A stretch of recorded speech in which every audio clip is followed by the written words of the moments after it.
നമ്മൾ ഇത്രയും ദിവസങ്ങളായിട്ട് പഠിച്ചത് ഒരു നേതാവിന് വേണ്ട ഗുണങ്ങൾ, നേതാവ് ആരാ, അയാൾ എങ്ങനെയുള്ള ആളായിരിക്കണം എന്നൊക്കെയാണ് നമ്മൾ പഠിച്ചത്. ഇനി നമ്മൾ പഠിക്കാൻ പോകുന്നത് ഒരാളെ, അയാൾക്ക് വിളിയുണ്ട്, എല്ലാ കാര്യങ്ങളൊക്കെ ഉണ്ട്, പക്ഷേ അദ്ദേഹത്തെ നേതൃത്വ സ്ഥാനത്തേക്ക് വരുന്നതിന്, അല്ലെങ്കിൽ അദ്ദേഹം ഒരു നേതാവായിട്ട് പ്രവർത്തിക്കുന്നതിൽ തടസ്സമായി നിൽക്കുന്ന കാര്യങ്ങൾ എന്തൊക്കെയാണ്? ആശയം മനസ്സിലായോ നമുക്ക്? വിളിയുണ്ട്, ഈ പറഞ്ഞ ഗുണങ്ങളൊക്കെ എൻ്റെ ജീവിതത്തിലുണ്ട്, പക്ഷെ എന്നിട്ടും എനിക്ക് എന്ത് ചെയ്യാൻ പറ്റുന്നില്ല? ഒരു നേതാവായിട്ട് പ്രവർത്തിക്കാനോ ശുശ്രൂഷിക്കാനോ കഴിയുന്നില്ല. അത് വല്ലാത്തൊരു പ്രശ്നമാണ്. അത് പല കാരണങ്ങളാലായിരിക്കാം. ഒന്നുകിൽ എൻ്റേതായിരിക്കുന്ന ചില കാരണങ്ങളായിരിക്കാം, അല്ലെങ്കിൽ മറ്റുള്ളവരുടെ കാരണങ്ങളായിരിക്കാം. നമ്മൾ ഇന്ന് അതൊക്കെയാണ് നോക്കാൻ പോകുന്നത്. ഇനിയുള്ള കുറച്ച് ക്ലാസ്സുകളിൽ നമ്മളതായിരിക്കാം പഠിക്കാൻ പോകുന്നത്. ഒരു വ്യക്തി നേതൃസ്ഥാനത്തേക്ക് വേണ്ടി വിളിക്കപ്പെട്ടിട്ടുണ്ട്. നമ്മൾ ഈ കഴിഞ്ഞ ദിവസങ്ങളിൽ പറഞ്ഞ എല്ലാ യോഗ്യതകളും അയാളിൽ എന്തുണ്ട്? അയാളുണ്ട് താനും. എന്നിട്ടും അദ്ദേഹത്തിന് എന്ത് ചെയ്യാൻ പറ്റുന്നില്ല? നേതൃസ്ഥാനത്തേക്ക് ഉയരാൻ സാധിക്കുന്നില്ല. അങ്ങനെയുള്ളവർ കണ്ടിട്ടുണ്ടോ നിങ്ങൾ ആരെങ്കിലും? ഞാൻ കണ്ടിട്ടുണ്ട്. കേട്ടില്ല? ഓക്കെ. അതായത് നമ്മൾ ഈ പഠിച്ച ഒരാൾക്ക് ഒരാൾ നേതാവാവണമെങ്കിൽ അയാൾക്കുണ്ടായിരിക്കേണ്ട ഗുണങ്ങളും കാര്യങ്ങളും എല്ലാം നമ്മൾ ഇത്രയും നാൾ പഠിച്ചേ. ഇതെല്ലാം ഉണ്ടായിട്ടും ഒരു നേതൃസ്ഥാനത്തേക്ക് അദ്ദേഹത്തിന് എത്താനോ ഒരു നേതാവായിട്ട് അദ്ദേഹത്തിന് പ്രവർത്തിക്കാനോ എന്ത് ചെയ്യുന്നില്ല? സാധിക്കുന്നില്ല. അങ്ങനത്തെ ആരെങ്കിലും കണ്ടിട്ടുണ്ടോ? ഉണ്ട്. കണ്ടിട്ടുണ്ടോ? ഇല്ല. കണ്ടിട്ടുണ്ടോ? ഓർമ്മയില്ല. കണ്ടിട്ടുണ്ടോ? ഉണ്ട്. ഇത് എൻ്റെ മുമ്പിൽ തന്നെ ഇരിക്കേണ്ടി പറയണം.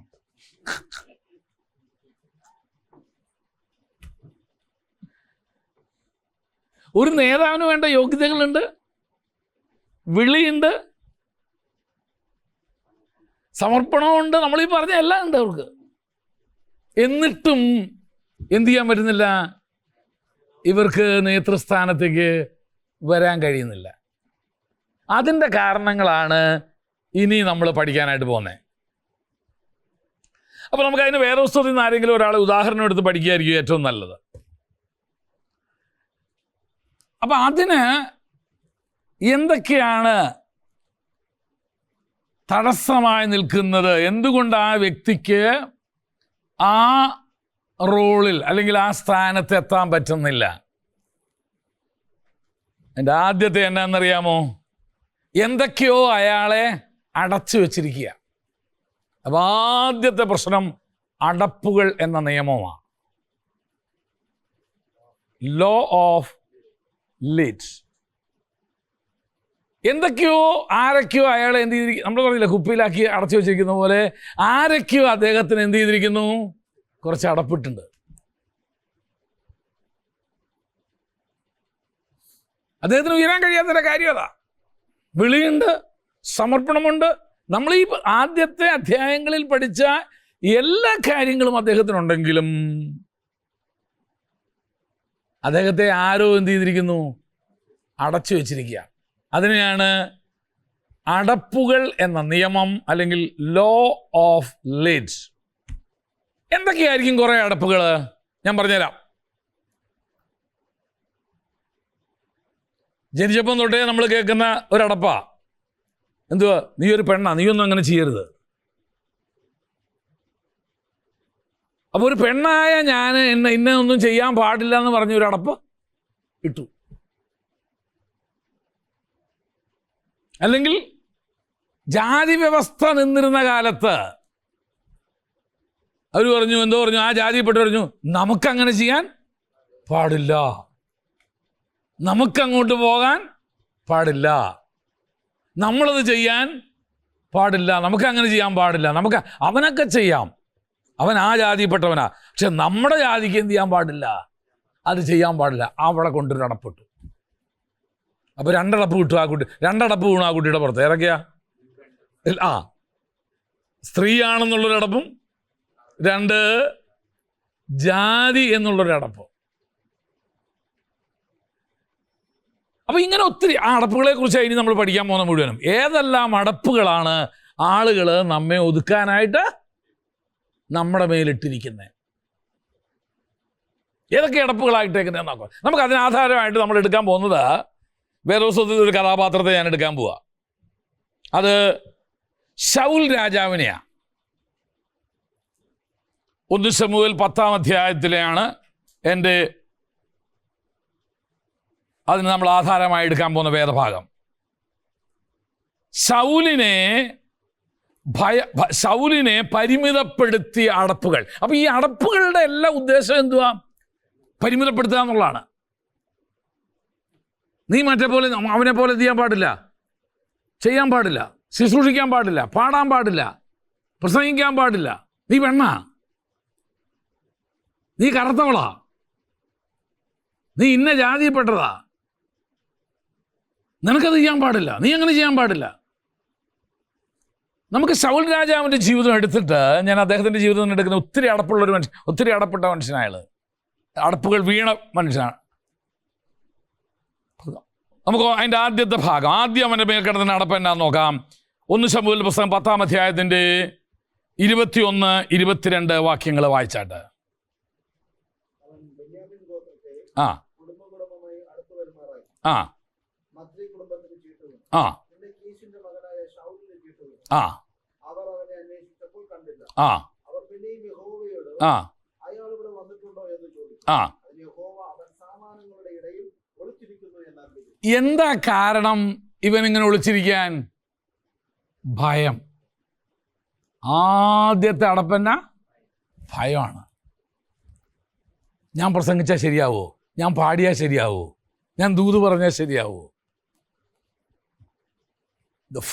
ആദ്യത്തെ അടപ്പ് നാം ജീവിക്കുന്ന സമൂഹത്തിൽ ഇട്ടേക്കുന്ന, അല്ലെങ്കിൽ ശൗലിൻ്റെ മേലുണ്ടായിരുന്ന എന്നാന്നറിയാമോ? ഭയം എന്ന അടപ്പ.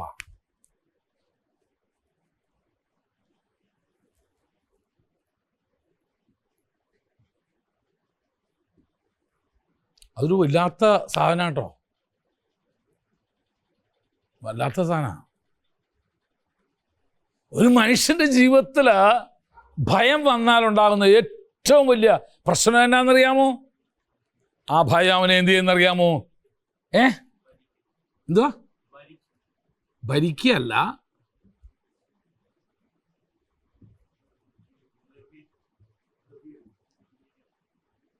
അവനെ ഇനാക്റ്റീവ് ആക്കും. അവനൊന്നും ചെയ്യാനുള്ള ഒരു ധൈര്യം അവനുണ്ടാവില്ല. ആ ഭയം അവനെ എന്ത് ചെയ്യുന്നു? നിർവീര്യൻ ആക്കും. പേടി വന്നാൽ പുറത്തിറങ്ങില്ല, പറയില്ല, ഒന്നും ചെയ്യാൻ. കാര്യം തോന്നി നമ്മുടെ ആത്മവിശ്വാസം നമുക്ക് എന്തായി? നഷ്ടപ്പെട്ടു പോയി. എത്ര അവസരങ്ങൾ ലഭിച്ചാലും ഇയാൾ എന്ത് ചെയ്യും? ഉൾവലിയത്തേ ഉള്ളൂ. ഇല്ല, ഞാൻ അടുത്ത പ്രാവശ്യം പ്രസംഗിച്ചോളാം, ഞാൻ അടുത്ത പ്രാവശ്യം പാടും, ഞാൻ അടുത്ത പ്രാവശ്യം വരുമ്പോൾ, അല്ല ഇന്ന് ഞാൻ ഒരുങ്ങിയിട്ടില്ല, ഇന്ന് ഞാൻ വെള്ള ഷർട്ട് ഇട്ടിട്ടില്ല, എന്തെങ്കിലും പറഞ്ഞ് എന്ത് ചെയ്യും? എന്നാ എൻ്റെ കാര്യം? ഒരുങ്ങാണ്ടും അല്ല, വെള്ള ഷർട്ടും അല്ല, ഒരു ഭയമാണ്. ആ ഭയം എന്ത് ചെയ്തിരിക്കുന്നു? ആ വ്യക്തിയെ നിർവീര്യനാക്കി, ഇനാക്റ്റീവാക്കി. ശരിയല്ലേ? പലപ്പോഴും നമ്മളെ പല കാര്യത്തിൽ നിന്നും പുറകോട്ട് വലിപ്പിക്കുന്നത് ഈ ഭയത്തിനകത്ത് ഒത്തിരി ഉണ്ട്. മറ്റുള്ളവരെന്തോ പറയും, എന്തോ വേണി പറഞ്ഞിട്ട് എനിക്കെന്നെ അവൻ്റെ ചല്ലലും നല്ലല്ലോ നീ ഇങ്ങനെ, അവൻ്റെ പായലാന്നോ നീ കിടന്നുറങ്ങാൻ പോകുന്നത്, അവൻ്റെ പ്ലേറ്റിലാന്നോ നീ കൊണ്ടുവന്നേ, അവൻ്റെ ചോറാന്നോ നീ തിന്നുന്നേ, പണിയുണ്ടോ നോക്കാൻ പറ. ഒരു വലിയ ശൗലിനുണ്ടായ ഏറ്റവും വലിയ പ്രശ്നം. ഇനി ശ്രദ്ധിച്ചോ, ഇതിൻ്റെ മുൻ അധ്യായത്തിൽ അവൻ ഓൾറെഡി അഭിഷേകം പ്രാപിച്ചതാ, അല്ലേ? അഭിഷേകം പ്രാപിക്കുക എന്ന് പറഞ്ഞാൽ നമ്മുടെ അഭിഷേകമല്ല. ശമൂവേൽ അവനെ എന്ത് ചെയ്തതാ? അഭിഷേകം ചെയ്ത് ഉറപ്പും കൊടുത്ത് എല്ലാം കൊടുത്ത് ഇവനെ എന്ത് ചെയ്ത? പറഞ്ഞു വിട്ടതാ. ചീട്ടൊക്കെ ഇട്ടു. അവൻ്റെ സമയമായപ്പോഴ് ആള് പോയി എന്ത് ചെയ്യുന്നറിയാമോ? സാമാനങ്ങളുടെ ഇടയിൽ ഒളിച്ചിരിക്കുക. ആളെ കാണാനില്ല. ഉടനെ ചോദിച്ചു, ഇവനിവിടെ ഉണ്ടോ? ഉണ്ട്. എന്തിയേ? സാമാനങ്ങളുടെ ഇളവ് വിളിച്ചു. കാര്യം എന്നാ? He was controlled by fear. ഭയപ്പെടുന്ന ഒരുത്തന്, ഭയം എന്ന് പറഞ്ഞാൽ ദൈവഭയത്തെക്കുറിച്ചല്ല ഞാൻ ഈ പറഞ്ഞത് കേട്ടോ, ഭയപ്പെടുന്ന ഒരുത്തന് ഒരിക്കലും ഒരു ലീഡറാവാനായിട്ട് സാധിക്കില്ല. അപ്പോൾ ഈ ഭയത്തിന് ഒത്തിരി കാര്യങ്ങളുണ്ട്, ഒത്തിരി കാരണങ്ങളുണ്ട്. എന്താണെന്നുള്ളത്? കാരണം കൊച്ചുനാൾ മുതലേ നമ്മൾ എന്ത് ചെയ്തിരിക്കുന്നു? ഓരോന്ന് പറഞ്ഞ് എന്ത് ചെയ്തിരിക്കുക? ശീലിപ്പിച്ച് പേടിപ്പിച്ച്. ഇല്ലേ, കണ്ടിട്ടില്ലേ? കൊച്ചുനാൾ പിള്ളേർ ഉറങ്ങിയില്ലെങ്കിൽ അമ്മമാർ ഉപയോഗിക്കുന്ന ഒരാവ്. അതിപ്പം മാക്കാൻ വരും, കോക്കാൻ വരും, അത് വരും, ഇത് വരും, ദേ വരുന്നു കുട്ടിച്ചാത്തൻ. അപ്പൊ കൊച്ചുനാൾ മുതലേ ഈ കൊച്ചിന്റെ ഹൃദയത്തിലേക്ക് നമ്മൾ എന്ത് ചെയ്തിരിക്കുന്നു? ഭയം ഇട്ടുകൊണ്ടിരിക്കുക.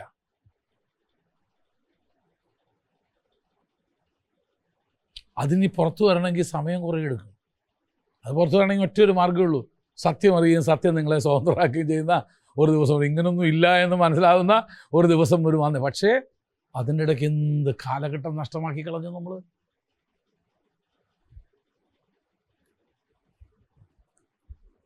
ഈ ഭയം പല രീതിയിൽ ആളുകളെ ഇട്ടേക്കുന്നത്. നമ്മൾ പേടിപ്പിച്ച ആളുകളെ കൺട്രോൾ ചെയ്യാൻ ശ്രമിക്കുന്നത്. പാസ്റ്റർമാരുൾപ്പെടെ സഹായം മുടങ്ങിയാൽ നോക്കിക്കോ, നീ വണ്ടിയും കൊണ്ടുപോകും പേടിങ്ങും. ഇത് 1.5 വർഷം ഇവിടെ സഹായം നടത്തിയിട്ട് ആരെയും വണ്ടി ഇടിച്ചില്ലല്ലോ. ഇനി അത് പറഞ്ഞ് ആരെയും എന്ത് ചെയ്യാൻ പറ്റില്ല? പേടിപ്പിക്കാൻ പറ്റില്ല. തിരുവത്താഴം എടുത്തില്ലെങ്കിൽ അയ്യോ അതാ ഇത്ര മാസമായി തിരുവത്താഴം നടത്തിയിട്ട്. അതൊക്കെ പാസ്റ്ററുടെ എന്തുമായിരുന്നു? ഒരു ജാട ഭയപ്പെടുത്തലായിരുന്നു. അത് ഇതിൽ ഇങ്ങനെ ഉണ്ടാവും. വിശുദ്ധ ആരാധന ആരും ഉപേക്ഷയായി വിചാരിച്ച് ഉപേക്ഷിച്ച് നോക്കിയോ നീ. എന്നിട്ടിപ്പോൾ പാസ്റ്ററിനെ വിളിച്ചു പറയാം, വരണേ കേട്ടോ. ഏതാ ഒരു ചെറിയ പനി പോലെ, വേണ്ട വേണ്ട വേണ്ട വേണ്ട. കൊറോണയെ ദൈവം അയച്ചതിനായിട്ട് ഞാൻ സ്തോത്രം പറയാം. വിശുദ്ധവിമനം കൊടുത്ത അതിന് എന്തെല്ലാം പ്രശ്നങ്ങളായിരുന്നു ഈ സഭയിൽ. വിശുദ്ധവിമനം നിർത്തേണ്ടെന്ന് എന്ത് ഇവിടെ നിർത്താൻ കാരണം ഉണ്ട്. അതിന് വേറെ അത് മെഡിക്കൽ റീസൺ കൊണ്ടാണ് ഞാനിവിടെ നിർത്തിയത്. എന്തോന്നും ഞാൻ പറയുന്നില്ല. വൈദ്യശാസ്ത്രപരമായ കാരണങ്ങളാലാണ് ഞാനിവിടെ വിശുദ്ധവിമനം എന്ത് ചെയ്തത്? നിർത്തിയത്. അതുകൊണ്ട് തന്നെയാണ് ഇവിടെ കൊച്ചു കൊച്ചു ക്ലാസ്സുകളിൽ ഇതൊക്കെ ആക്കി. എന്തെല്ലാം വിമർശനങ്ങൾ ഈ സഭയിൽ, ഈ സഭയുടെ നേതൃസ്ഥാനത്തിൽ ഞാൻ കേട്ടിട്ടുള്ളത്. എന്തെല്ലാം വിമർശനങ്ങൾ. എനിക്ക് തോന്നുന്നു കേരളത്തിൽ ആദ്യം ഈ സാധനം ഉപയോഗിക്കാൻ തുടങ്ങിയത് നമ്മളാ. കൊച്ചു കപ്പയും പരിപാടിയൊക്കെ ഞാൻ അമേരിക്കയിൽ നിന്ന് കൊണ്ടുവന്നത്. എന്തെല്ലാം വിമർശനങ്ങൾ കേട്ടെന്നറിയാം. ഒരപ്പത്തിൽ കൂടുതൽ വെച്ചതിന് കേട്ടതിന് കയ്യും കണക്കുമില്ല. ആളുകളെ ഭയപ്പെടുത്തി നമ്മുടെ സഭ നടത്താമെന്ന് വെച്ചാൽ നടക്കില്ല. കർത്താവിൻ്റെ കൂടെ നടന്നവരാരും പേടിച്ച് നടന്നതല്ല, അവനെ സ്നേഹിച്ച് നടന്നതാണ്. കർത്താവിൻ്റെ കൂടെ നടന്നവരെല്ലാം കർത്താവിനോടുള്ള സ്നേഹത്തിൽ നടന്നതാ. അല്ലാതെ ഇവൻ്റെ പിന്നാലെ നടന്നില്ലെങ്കിൽ പോയ കുഷ്ഠം തിരിച്ചു വരുമെന്നോ, പോയ ഭ്രാന്ത് തിരിച്ചു വരുമെന്നോ, അശുദ്ധാത്മാവ് വീണ്ടും ഞങ്ങളുടെ മേൽ കയറുമെന്നോ ഒന്നും പേടിച്ച് നടന്നതല്ല. ആരുടെ മേലും കർത്താവ് അങ്ങനെ കയറ്റിയിട്ടുമില്ല. ഭയമാ. ഒരു കാര്യം ഞാൻ പറയാം, ഭയപ്പെടുത്തിയ ആളുകളെ നിർത്താൻ ശ്രമിക്കരുത്.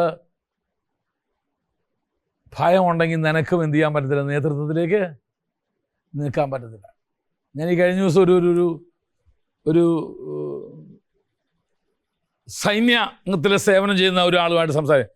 അപ്പോൾ അദ്ദേഹം പറഞ്ഞു, ഞങ്ങൾക്ക് ഞങ്ങളുടെ ലീഡേഴ്സിനെ ഭയമാണെന്ന് പറഞ്ഞു. അവരുടെ മുമ്പിൽ സംസാരിക്കുന്നത് നിങ്ങൾ പേടിച്ചാണ് സംസാരിക്കുന്നത്. അവർ വീട്ടിൽ വരുന്നെന്ന് കേട്ടാൽ ഞങ്ങൾക്ക് പേടിയാണ്. അവരുടെ മുമ്പിൽ ഞങ്ങൾ ഇതിനകത്ത് വന്നു കഴിഞ്ഞാൽ പിന്നെ ഞങ്ങൾക്ക് ഭയമാണ്. ഞങ്ങളെല്ലാം അങ്ങനത്തെ ഒരു സിസ്റ്റം അവരകത്ത് എന്ത് ചെയ്തിരിക്കുന്നത്? ബിൽഡ് ചെയ്തിരിക്കുന്നത്. ഭയപ്പെടുത്തി ആളുകളെ കൺട്രോൾ ചെയ്യാന്നുള്ളതാണ്. ഞാൻ ഒരു കാര്യം വ്യക്തമായിട്ട് ലീഡറായിരിക്കും നിങ്ങളോട്, ലീഡേഴ്സാണ് നിങ്ങളോട് പറയാം. ഒന്ന്, നിങ്ങളുടെ ജീവിതത്തിൽ ഭയമുണ്ടെങ്കിൽ നിങ്ങൾക്ക് പ്രവർത്തിക്കാൻ കഴിയത്തില്ല. ആ ഭയം നിങ്ങളെ എപ്പോഴും എന്ത് ചെയ്യുന്നറിയാമോ? ഇനാക്റ്റീവ് ആക്കും. ഒരു കാര്യത്തിന് നിങ്ങൾക്ക് ഇറങ്ങാനുള്ള, പ്രവർത്തിപ്പാനുള്ള ഒരു ആത്മധൈര്യം ഉണ്ടാവില്ല. പേടിയാണ് നിങ്ങൾക്ക്. ശരിയായില്ലെങ്കിലോ എന്നാന്ന് ഒരു പ്രാവശ്യം കൂടെ ചെയ്യും. ഇത്രയല്ലേ ഉള്ളൂ. ശരിയായില്ലെങ്കിൽ എന്തുവാ, ഒരു പ്രാവശ്യം കൂടെ ചെയ്യണം. ഈ ചെയ്ത മിസ്റ്റേക്ക് രണ്ടാമത് വരുത്താണ്ടിരുന്നാൽ പോരെ. അങ്ങ് ഇറങ്ങ്, ചെയ്യ. നീ say goodbye to fear.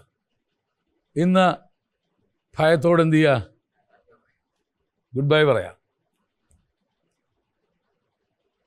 Step out. പ്രവർത്തിക്കാൻ ഇറങ്ങുക. എന്തെങ്കിലുമൊക്കെ ചെയ്യേ. അപ്പോൾ ആദ്യത്തെ ശൗലിൻ്റെ ജീവിതത്തിലെ ആദ്യത്തെ അടപ്പന്നായിരുന്നു അവനെ ഒതുക്കിക്കളഞ്ഞത്. ഏത്? അഭിഷേകം അവൻ്റെ മേൽ ലഭിച്ച ശമൂവേൽ അവനെ ശമൂവേലിനെ കൂടുതൽ ആരാ ഇനി ഇത് പറയണ്ടേ? നിനക്കിതിന് അധികാരമുണ്ടെന്ന്, നിന്നെ ഇതിന് അധികാരപ്പെടുത്തിയിരിക്കുന്നുള്ളത്. അന്നത്തെ രാജാവും പുരോഹിതനും കൂടെ ആര്? ശമൂവേൽ. ആ പുള്ളിയെ ഇവനെ അഭിഷേകം ചെയ്ത് പറഞ്ഞ എൻ്റെ ജനമാകുന്ന ഇസ്രായേലിൻ്റെ പ്രഭുവായിട്ട് ഞാൻ നിന്നെ എന്ത് ചെയ്തിരിക്കുന്നു? അഭിഷേകം ചെയ്തിരിക്കുന്നു എന്ന് പറഞ്ഞപ്പോൾ അതിനേക്കാൾ അപ്പുറം ആരുടെ സാക്ഷ്യം നിനക്ക് വേണ്ടേ? അതിനേക്കാൾ അപ്പുറം ആരാ നിനക്ക് ഇത് തരണ്ടേ? അനുമാനം തരണ്ടേ? Go and do.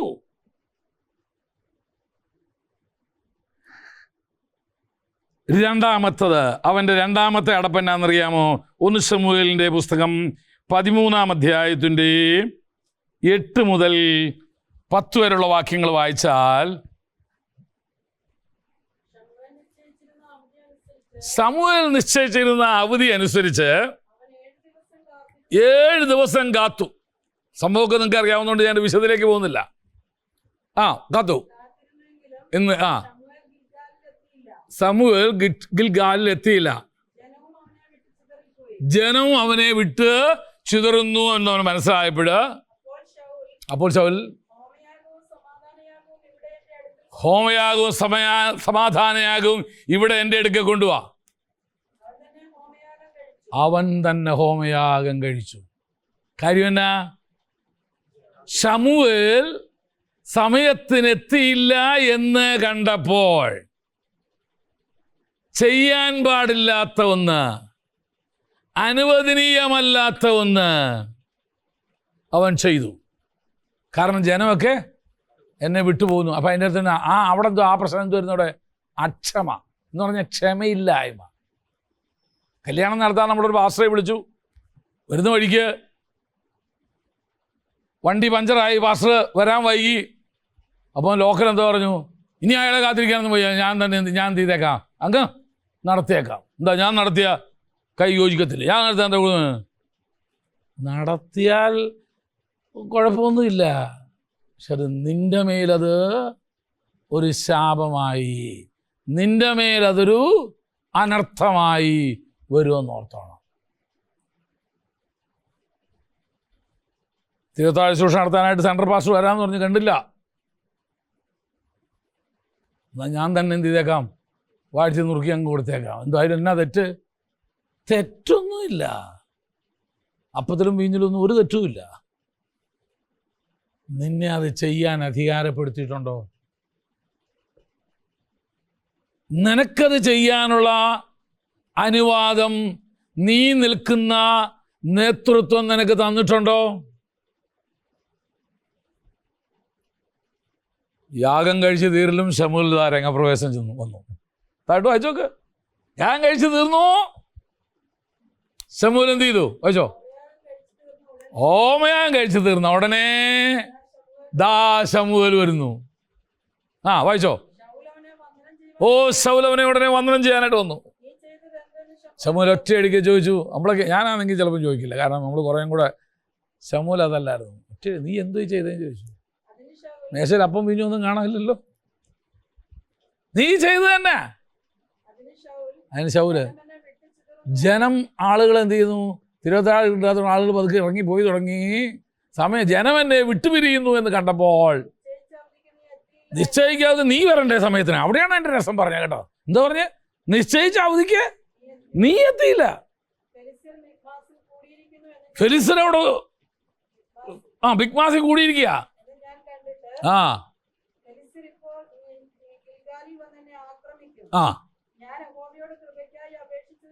ഞാൻ എന്നാ ദൈവത്തോട് ചോദിച്ചു പോലുമില്ല. അതിന് പോലും ഞാൻ മെനക്കെടാതെ ഞാൻ എന്ത് ചെയ്തു? ധൈര്യം. അവിടെയാണ് ഇത് ആദ്യം ഉണ്ടായിരുന്നെങ്കിൽ എത്ര ഗുണമായിരുന്നടാ. ഏത് ഇവിടെ ആയിരുന്നു അത് വേണ്ടിയിരുന്നത്. നിന്നെ വിളിച്ച സമയത്ത് നീ പോയി ഒളിച്ചിരുന്ന് എല്ലാവരും കൂടെ വന്ന് പൊക്കിയെടുത്ത് നിന്നെ കൊണ്ടുവന്ന് ശുശ്രൂഷയൊക്കെ ഏൽപ്പിച്ച് രാജാവൊക്കെ ആക്കി കഴിഞ്ഞപ്പോൾ ഇപ്പൊ എന്നെ ചെയ്യാൻ പാടില്ലാത്തതും ചെയ്യാനുള്ള ധൈര്യം കിട്ടുക എനിക്ക്. അതിനാ മലയാളത്തിൽ ഒറ്റവാക്ക് പറയുന്നേ, അഹങ്കാരം. അത് ശുശ്രൂഷയൊന്നുമല്ല, അതെന്തുമായിരുന്നു? നിന്റെ അഹങ്കാരമായിരുന്നു. വായിച്ചോ.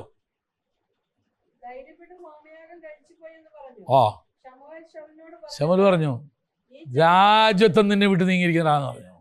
നീ ചെയ്ത പോഷത്വം. ഞാനാണെങ്കിൽ പറഞ്ഞതിന് ഒരു വിശ്വാസി പോണ്ട, ഒരു പാസ്റ്റർ പോണ്ടെന്ന് വിചാരിച്ചിട്ട് ഞാൻ പറഞ്ഞതിന് എന്ത് ചെയ്യുന്നു? മേലാ ചെയ്തു പോരുതെന്ന്. തമ്പുരാൻ സമ്മതിക്കത്തില്ല. നമ്മള് ചിലരോട് ദയ കാണിച്ച് കൃപ കാണിച്ച് നിർത്താൻ നോക്കിയാലും തമ്പുരാൻ അവനെ അവിടുന്ന് പൊക്കിക്കളഞ്ഞിളക്കും. ഏത് നമ്മൾ അവനോട് ക്ഷമിച്ച് നിന്നോട്ടെ എന്ന് നമ്മൾ വിചാരിച്ചാലും തമ്പുരാൻ നിർത്തിക്കത്തില്ലെന്നാ.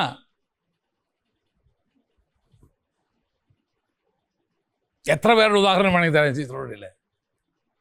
നമ്മൾ പോട്ടെ, കണ്ടില്ല, ക്ഷമിച്ചു, പോട്ടെ, നമ്മൾ അറിഞ്ഞില്ല എന്ന് വെച്ചേക്കാം എന്ന് നമ്മൾ വിചാരിച്ചതിനെയും കുറച്ച് കഴിയുമ്പോഴത്തേനും തമ്പുരാൻ എന്ത് ചെയ്തിരിക്കുന്നു? ഇവിടുന്ന് എടുത്തു കളഞ്ഞു. കാര്യം എന്നാ? നീ ചെയ്തത് ഭോഷത്വമാണ്.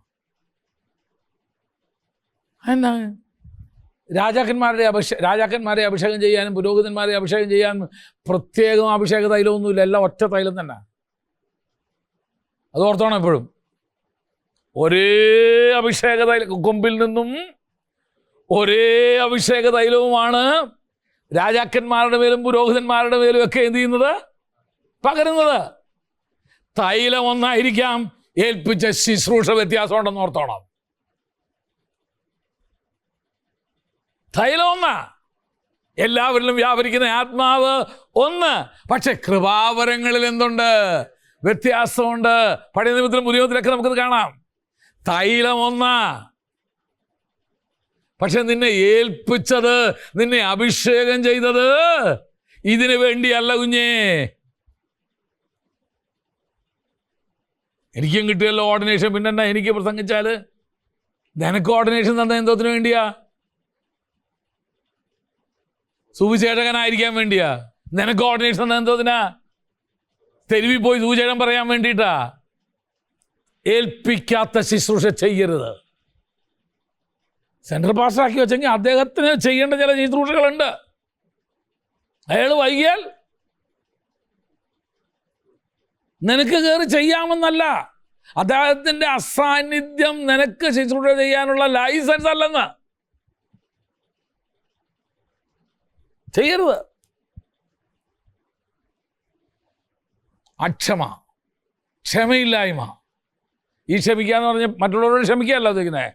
ദൈവത്തിൻ്റെ സമയം വരെ കാത്തിരിക്കാനുള്ള മനസ്സില്ലായ്മ.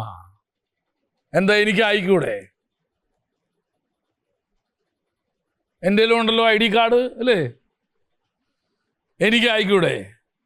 അങ്ങനെ ചെയ്തവനൊന്നും ഈ ശുശ്രൂഷ നിൽക്കത്തില്ല. ചിലരൊക്കെ വിട്ടു പോകുമ്പോൾ നമുക്ക് തോന്നും, കർത്താവ് എന്നാ ചെയ്ത്? കുഞ്ഞെ വേറൊന്നുമല്ല, തമ്പുരാൻ എടുത്ത് പൊക്കി മാറ്റിയതാ. ഉദാഹരണമൊക്കെ വേണമെങ്കിൽ എത്ര വേണേലും പറയാം. നിന്നെ ഒരു സുവിശേഷകനായിട്ട് അംഗീകരിച്ച്, സുവിശേഷകനായി നീ വേണമെങ്കിൽ എന്ത് ചെയ്തു? ഒരു സഭ നടത്തിക്കോളാൻ പറഞ്ഞു. സ്നാനപ്പെടുത്താൻ അധികാരം തന്നില്ല. അതിന് പുതിയ ശിക്ഷ ആര് തന്ന? അതിന് കുറച്ചുകൂടെ പക്വത വേണം നിനക്ക്. അതിന് കുറച്ചുകൂടെ നിൻ്റെ ജീവിതത്തിൽ ഇരുത്തം വരണം. അതിന് കുറച്ചുകൂടെ നീ കാണണം, കുറെ കൂടെ നീ അറിയണം. ശരിയാ, നീ സുവിശേഷം പറഞ്ഞ് ആത്മാക്കൾ രക്ഷിക്കപ്പെട്ടെന്ന് വിചാരിച്ച് പോയി മുക്കാനൊന്നും നിനക്ക് അനുവാദമില്ല കേട്ടോ. ചെയ്താൽ തമ്പുരാൻ ശുശ്രൂഷ എടുത്ത് പൊക്കി കളയും. സഭയില്ല, നീയുമില്ല. ഇപ്പോൾ എന്തോ സംശയം? കർത്താവ് എന്നെ വിളിച്ചോന്ന് വരെ എനിക്ക് സംശയം. അപ്പം ഇനി നിന്നെ മുഖ്യവനെ അല്ല, ഞങ്ങൾ രണ്ടാമത് മുക്കണമല്ലോ. ഇനി അല്ല, മൂന്നാമത് മുക്കണ്ടേ? കാരണം ഇവൻ രണ്ടാമത് മുക്കി കഴിഞ്ഞല്ല. അതിനെ വിളിയില്ലാത്ത നീ മുക്കിയത് അംഗീകരിക്കാൻ പറ്റും? ആ മുക്കൽ വിളിയില്ലാത്ത സൂചനകൾക്ക് ഒരു വിളിയില്ലാത്ത ഒരു തല സ്നാനപ്പെടുത്തി കഴിഞ്ഞാൽ അയാൾ അംഗീകരിക്കാൻ പറ്റും? അപ്പം ഇനി മൂന്നാമത് മുക്കട്ടെ അവനെ? ഇനി അയാൾ പോയി കഴിഞ്ഞാൽ പിന്നെ നാലാമത് മുക്കണ്ടേ?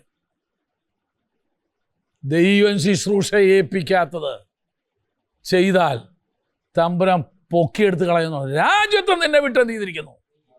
മാറിയിരിക്കുന്നു. നിന്നേക്കാൾ ഉത്തമനായ ഒരുത്തന് ഞാൻ നിന്റെ രാജ്യത്ത് എന്തിരിക്കുക? കൊടുത്തിരിക്കുക. ദൈവിക ശുശ്രൂഷയിലായിരിക്കുന്ന നമ്മൾ വളരെ ഭയത്തോടെ ചെയ്യേണ്ട ഒരു കാര്യമാണ് ആത്മീയ ശുശ്രൂഷ എന്ന് പറയുന്നത്. ദൈവം വിളിച്ചെന്നും പറഞ്ഞ് എല്ലാം ചെയ്യാനൊന്നും എന്ത് ചെയ്യരുത്? കൈ നീട്ടരുത്. എല്ലാം ചെയ്യാനൊന്നും ധൈര്യപ്പെടരുത്. അതിന് ദൈവം ആക്കി വച്ചിരിക്കുന്നവരുണ്ട്. അവരത് ചെയ്തോട്ടെ, അവരേ അത് ചെയ്യാവൂ. അവൻ്റെ രണ്ടാമത്തെ പ്രശ്നം അതായിരുന്നു. എന്തുവാ? ദൈവത്തിൻ്റെ സമയം വരെ അവന് കാത്തിരിക്കാനൊന്നുമില്ല. അവൻ പറയുന്ന എക്സ്ക്യൂസ് 2 കാരണങ്ങളാണ് അവൻ പറഞ്ഞേ. ഒന്ന്, ജനം എന്നെ വിട്ടു പോന്നു. 3 കാരണം പറയുന്നുണ്ട്. ഒന്ന്, ജനം എന്നെ വിട്ടു പോന്നു. 2, നീ സമയത്തിന് വന്നില്ല. 3, ഫെലിസ്തരിതാ ഞങ്ങളെ എന്ത് ചെയ്തിരിക്കുന്നു? ആക്രമിക്കാനായിട്ട് ഇവിടെ എന്ത് ചെയ്തിരിക്കുന്നു? വന്നേ. 3 കാരണം ഉണ്ടെങ്കിൽ പിന്നെ എന്തും കാണിച്ചൂടെ? തമ്പുരാൻ ഒറ്റ കാരണം മതി നിന്നെ ശുശ്രൂഷയെന്ന് വലിച്ചു കളയാനായിട്ട്. ഞാനൊരു കാര്യം പറയും, ഇത് ഭയത്തോടെ നിൽക്കേണ്ട ഒരു സ്ഥലമായത്. ആത്മീയ ശുശ്രൂഷ എന്ന് പറയുന്നത് വളരെ ഭയത്തോടെ കൈകാര്യം ചെയ്യേണ്ട ഒരു ശുശ്രൂഷയാണ്. മൂന്നാമത്തത് അവൻ്റെ വലിയ പരാജയം. അവൻ്റെ ജീവിതത്തിൽ അവനെ തടഞ്ഞു നിർത്തിയ, അല്ലെങ്കിൽ അവനൊരു തടങ്ങലായിട്ട് അല്ലെങ്കിൽ ഒരു തടസ്സമായിട്ട് നിന്ന മൂന്നാമത്തെ കല്ല് എന്നാണെന്നറിയാമോ? മൂന്നാമത്തെ അടപ്പ്, അല്ലെങ്കിൽ മൂന്നാമത്തെ അടപ്പ് എന്തുവാണെന്നറിയാമോ? മറ്റുള്ളവരുടെ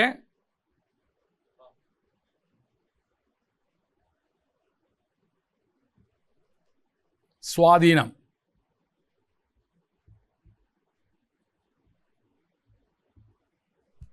എന്ന് പറഞ്ഞാൽ ആളുകൾ ഇവനെ പ്രഷറൈസ് ചെയ്താൽ ഉടനെ ഇവൻ എന്ത് ചെയ്തോളും? അതനുസരിച്ച് അങ്ങ് ചെയ്യും. ഈ ആൾ വേണമെങ്കിൽ ഭാര്യ ആവാം, ഫ്രണ്ടാവാം, അല്ലെങ്കിൽ സഭയിലെ നിന്നെ കാര്യമായി സപ്പോർട്ട് ചെയ്യുന്ന ഒരു വിശ്വാസിയാവാം, ആര് വേണേലും ആവാം. അവർ നിൻ്റെ മേൽ പ്രഷറൈസ് ചെയ്താൽ, അവർ നിൻ്റെ മേൽ അമിത സ്വാതന്ത്ര്യം, അമിത സ്വാധീനം ചെലുത്തിയാൽ, നീ ചെയ്യാൻ പാടില്ലാത്തത് നീ ചെയ്യുന്നുണ്ടോ? ഞാൻ പറഞ്ഞ ആശയം നിങ്ങൾക്ക് മനസ്സിലായില്ല. നിനക്ക് മാസം തോറും 10,000 രൂപ സപ്പോർട്ട് ചെയ്യുന്നൊരു വിശ്വാസിൻ്റെ സഭയിലുണ്ടെന്ന് വിചാരിച്ചോ? അയാൾ പറയുകയാണ്, പാസ്റ്ററെ ഈ ഞായറാഴ്ച എനിക്ക് ആരാധനയ്ക്ക് വരാൻ പറ്റില്ല, അപ്പോൾ ഈ ഞായറാഴ്ച തിരുവത്താഴം നമുക്ക് അടുത്ത ആഴ്ചയിലേക്കൊന്ന് മാറ്റിയാക്കലോ? അതിനിപ്പോൾ എന്നാ ബ്രദറെ, ഈ ആഴ്ച കഴിച്ചാലും ആഴ്ച കഴിച്ചാലും ഒന്നും പോലെയല്ലേ ഉള്ളൂ, അല്ലേ? ഈ ആഴ്ച തിരുവത്താഴം എടുത്താലും അടുത്ത ആഴ്ച എടുത്താലും ഒന്നും പോലെയല്ലേ ഉള്ളൂ. അപ്പോൾ പിന്നെ ബ്രദറൂടെ ഉള്ള ആഴ്ച തന്നെ ആയിക്കോട്ടെ, എന്നാൽ പിന്നെ മാറ്റി. ബാക്കി 99 ആടും ഇതറിയാതെ ഉപവാസവും തലേതൊട്ട് ഉപവാസവും പ്രാർത്ഥനയായിട്ട് തിരുവത്താഴത്തിന് വന്നിരിക്കുക. ഇവിടെ വന്നപ്പോൾ എന്തുവാ? തിരുവത്താഴത്തിൻ്റെ മേശ പോലും ഇവിടെ കാണാനില്ല. എന്നെ പാസ്റ്റർ ഇന്ന് തിരുവത്താഴം ദൈവാത്മാവിനോട് പറഞ്ഞു ഈ ആഴ്ച വേണ്ടാന്ന്, ചിലർക്ക് ക്രമീകരണം പ്രാപിക്കാനുണ്ടെന്ന്. ദൈവാത്മാവാ പറഞ്ഞേ അല്ലേ? ആരാ പറഞ്ഞേ? വല്ലപ്പോഴും നിന്നെ കാണാൻ വരുമ്പോൾ കശുവണ്ടിയും കൊണ്ടുവരുന്ന വിശ്വാസി. മറ്റുള്ളവരുടെ സ്വാധീനത്തിൽപ്പെട്ട് നീ പോകുന്നെങ്കിൽ അത് നിന്നെ അടച്ചിട്ടിരിക്കുന്ന അവർ നിൻ്റെ മേലെ എന്ത് ചെയ്തിട്ടുണ്ട്? ഒരു അടപ്പിട്ടിട്ടുണ്ട്. ഞാൻ പറഞ്ഞു വിട്ട് പാസ്റ്റർ പോവില്ല, നോക്കിയോ? ഞാൻ പറഞ്ഞു വിട്ടിട്ട് പാസ്റ്റർ പോവില്ല. എന്നിട്ട് ഇവൻ്റെ ശിങ്കടികളോട് നേരത്തെ പറഞ്ഞു കേട്ടോ, ഇന്ന് തിരുവത്താഴം ഉണ്ടാവില്ല. ഞാൻ പാസ്റ്ററോട് പറഞ്ഞിട്ടുണ്ട്. ദൈവിക ശുശ്രൂഷയിലായ നിങ്ങളോട് ഞാൻ ചോദിക്കട്ടെ, ആരെങ്കിലും നിങ്ങളുടെ മേൽ അമിത സ്വാതന്ത്ര്യം ചെലുത്താൻ നിങ്ങൾ അനുവാദം കൊടുക്കുന്നുണ്ടോ?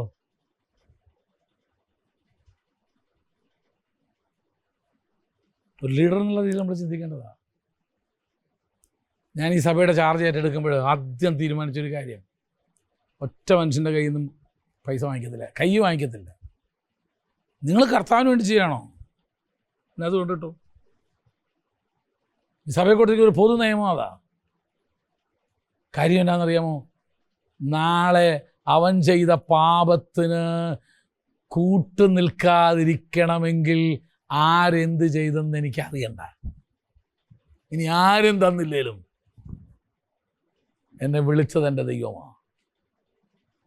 ഈ ലോക്കൽ സഭയിൽ കോവിഡ് തുടങ്ങിയിട്ട് 1 രൂപ പോലും ദശാംശം ഇടാത്ത ആളുകളുണ്ട്. പൈസ ഇല്ലാഞ്ഞിട്ടല്ല കേട്ടോ, അവരുടെ വീട്ടിലെ കാര്യങ്ങളെല്ലാം നന്നായിട്ട് നടക്കുന്നുണ്ട്. എനിക്കറിയാം അവരുടെ വീട്ടിൽ എത്ര വരുമാനം ഉണ്ടെന്ന് എനിക്കറിയാം. ലക്ഷങ്ങളോളം ഒരു മാസം അവരുടെ വീട്ടിൽ വരുമാനമുള്ളവരാ. 5 പൈസ ഇവിടെ ഇടാത്തവരുണ്ട്. എൻ്റെ കുഞ്ഞ്, പാസ്റ്റർ നിൻ്റെ വീട്ടിൽ വന്ന് ദശാംശം വാങ്ങിക്കുമെന്ന് വിചാരിച്ചോ? പട്ടിണി കിടന്നാലും വരത്തില്ല. എന്നെ വിളിച്ചവൻ എൻ്റെ ദൈവമാണ്. എന്നെ വിളിച്ചത് എൻ്റെ ദൈവമാണ്. കഴിഞ്ഞ 46 വർഷം അവൻ നടത്തിയെങ്കിൽ ഇനിയുള്ള അല്പനാളാണോ വയ്യാത്തെ? നെവർ അലൗ ഒരു മനുഷ്യനും നിന്റെ മേൽ സ്വാധീനം ചെലുത്താൻ നീ എന്ത് ചെയ്യരുത്, അനുവദിക്കരുത്. അപ്പോസ്തലനായ വിശുദ്ധ പൗലോസ് പറഞ്ഞൊരു വാക്ക് ഞാൻ എപ്പോഴും, ജഡപ്രകാരം ഞാൻ ആരെയും എന്ത് ചെയ്യുന്നില്ല, അറിയുന്നില്ല. ആരെത്തട്ടെന്നോ അതൊന്നും എനിക്കറിയേണ്ട ആവശ്യമില്ല. എനിക്ക് പരമാർത്ഥ ഹൃദയത്തോടെ ആത്മാവിൻ്റെ സ്വാതന്ത്ര്യത്തോടെ എനിക്ക് എന്ത് ചെയ്യണം, ശുശ്രൂഷിക്കണം. മുഖം നോക്കാതെ ദൈവം തന്ന ആലോചന എനിക്ക് പ്രസംഗിക്കാൻ കഴിയണമെങ്കിൽ I should not be influenced by others. അതുകൊണ്ട് നല്ല കാര്യം ഭാര്യ പറഞ്ഞാൽ കേൾക്കരുതെന്നല്ല ഞാൻ പറഞ്ഞത്. എന്നെ ഏറ്റവും കൂടുതൽ വിമർശിക്കുന്നത് എൻ്റെ ഭാര്യയാണ്. എന്നെ ഏറ്റവും കൂടുതൽ വിമർശിക്കുന്നത് ഇത് നല്ല അർത്ഥത്തില്ല കേട്ടോ. നിങ്ങൾക്ക് കുറച്ച് കഴിയുമ്പോൾ മനസ്സിലാവും. ഇപ്പോൾ നിങ്ങൾക്ക് ഭാര്യമാരില്ലാത്തതുകൊണ്ട് അന്നേരം കുതിര കയറാനൊന്നും വേണ്ട, നീ നിൻ്റെ കാര്യം നോക്കിയാൽ മതി, ഞാൻ എൻ്റെ കാര്യം നോക്കിക്കോളാം എന്നും പറഞ്ഞ് നമുക്ക് എന്ത് ചെയ്യരുത്. നന്മയ്ക്ക് വേണ്ടിയാണ് പറയുന്നത്. Never be influence. ഒരു കാരണവശാലും നിൻ്റെ ശുശ്രൂഷ ആരും എന്ത് ചെയ്യരുത്, തടയാനായിട്ട്.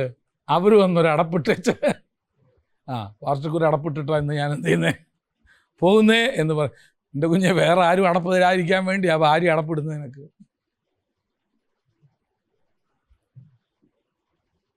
അത് ഉൾക്കൊള്ളു, നല്ല കാര്യം ഉൾക്കൊള്ളു, നല്ല കാര്യങ്ങൾ ഉൾക്കൊണ്ടു, ഒരു കുഴപ്പമില്ല. 4-ാമത്തേത്, അപ്പൊ ഇവനെന്തോ പറഞ്ഞത്, മറ്റും ജനം എന്നെ എന്ത് ചെയ്തു, നിർബന്ധിച്ചു, അതുകൊണ്ട് ഞാൻ എന്ത് ചെയ്തു പോയതാ. ശൗലിന്റെ ജീവിതം പഠിച്ചാൽ അവൻ്റെ അവനെ പരിമിതപ്പെടുത്തിയിരുന്ന അടുത്ത ഒരു കാര്യമെന്ന് പറയുന്നത്, അല്ലെങ്കിൽ അടുത്ത ഒരു അടപ്പ്, അവനെ പരിമിതപ്പെടുത്തിയ അടുത്ത ഒരു അടപ്പ് എന്ന് പറയുന്നത്, അവൻ്റെ കയ്യിൽ ആവശ്യത്തിനുള്ള യുദ്ധസാമഗ്രികളില്ലായിരുന്നു. ശൗലിനും പട്ടാളത്തിനും ആവശ്യത്തിനുള്ള യുദ്ധസാമഗ്രികളില്ല. 1 ശമൂവേലിന്റെ പുസ്തകം 13-ാം അധ്യായത്തിൻ്റെ 22-ാം വാക്യം വായിച്ചോ.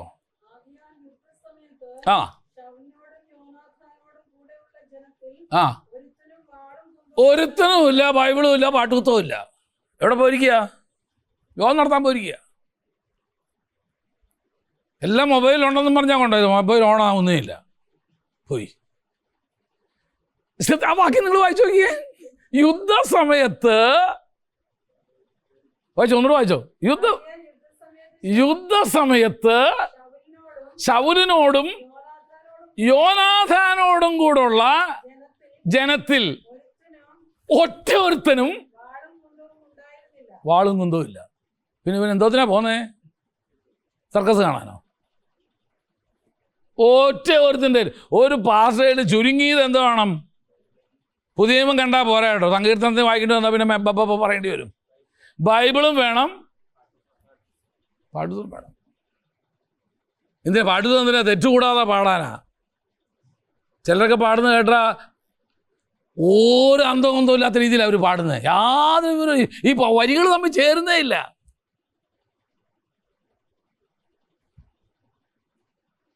ഒരു വരിയില്ല.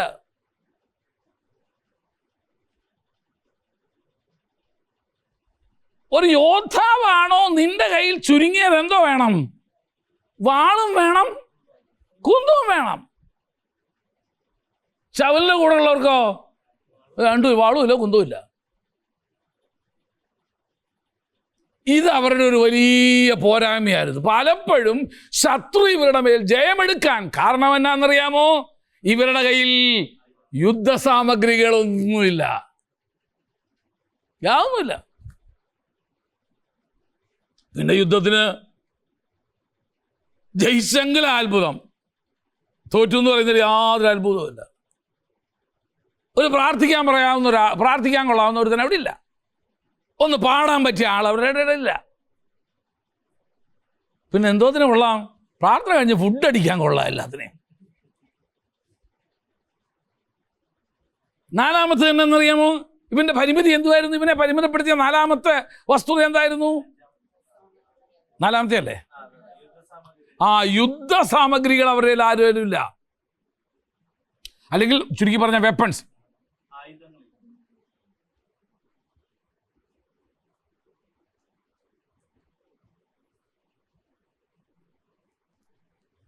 ഒന്നുമില്ല.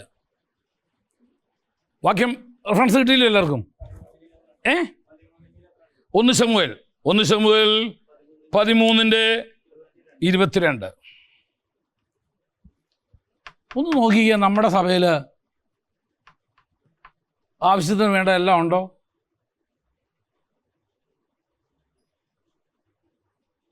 ഏതായാലും സഭ തുടങ്ങാൻ പോവല്ലേ, തുടങ്ങണമല്ലോ. ഇപ്പോഴേ അതിന് ഒരുക്കപ്പാ, ഇപ്പോഴേ അതിന് വേണ്ട കാര്യങ്ങൾ എന്ത് ചെയ്യണം? നീ കളക്ട് ചെയ്തുകൊണ്ടേയിരിക്കണം. ദാവീദ് അതാ ചെയ്തേ. ആലയപ്പണിക്ക് വേണ്ട സാധനങ്ങളെല്ലാം അവനെന്ത് ചെയ്തു? കളക്ട് ചെയ്തുകൊണ്ടിരുന്നു. അടുത്ത തലമുറയാണെങ്കിൽ അവന് പണിയണമെങ്കിൽ നീ കളക്ട് ചെയ്ത് വെക്കേ. എവിടെങ്കിലും പോകുന്ന വഴിക്ക് നിന്റെ സഭയ്ക്ക് കൊള്ളാവുന്ന ഒരു നല്ല സാധനം കണ്ട വാങ്ങിക്ക്. യുദ്ധസമയത്ത് വരലൊന്നുമില്ല. ചുമ്മാതല്ലല്ലോ, ദാവീദ് ഗോലിയാത്തിനെ വീഴ്ത്തിയിട്ടും എന്തില്ല, വാളില്ലായിരുന്നല്ലോ. എന്നിട്ട് അവൻ്റെ വാളെടുത്തിട്ട് അവനെ വെട്ടിയത്. കാരണം കൂട്ടുകാരനോട് ഞാനും എടുത്തിട്ടില്ല ബൈബിള്. അപ്പോൾ അടുത്തോണ്ട് ഞാൻ എൻ്റെ ഇല്ല. എല്ലാവരോടും ചോദിച്ചു, ആരേലും ഇല്ല. അതില്ല, ബൈബിളും ഇല്ല, പഠിത്തമില്ല. യുദ്ധത്തിന് വേണ്ട സാമഗ്രികൾ നിൻ്റെ കയ്യിലുണ്ടോ? ഇല്ലെങ്കിൽ നീ തന്നെ നിന്നെ പരിമിതപ്പെടുത്തുക. കേന്ദ്രം തരുമെന്നൊന്നും വിചാരിക്കണ്ട. കേന്ദ്രത്തിന് അന്ന് പൈസ ഒന്നും ചിലപ്പം കാണത്തില്ല. നീ തന്നെ നിന്നെ പരിമിതപ്പെടുത്തുക. ഞാൻ ബൈബിൾ സ്കൂളിൽ പഠിക്കുന്ന കാലത്ത് എൻ്റെ ഒരു വലിയ ആഗ്രഹമായിരുന്നു എപ്പോഴെങ്കിലും ഒരു ട്രെയിനിങ് സെൻറ്റർ തുടങ്ങണമെന്നാണ്. ബൈബിൾ കോളേജൊന്നും ഒന്നും ഉദ്ദേശമുള്ളൂ, ഒരു ട്രെയിനിങ് സെൻറ്റർ. പഠിക്കുന്ന കാലത്തേ ഞാൻ അതിന് വേണ്ട പുസ്തകങ്ങൾ എന്ത് ചെയ്ത് തുടങ്ങി?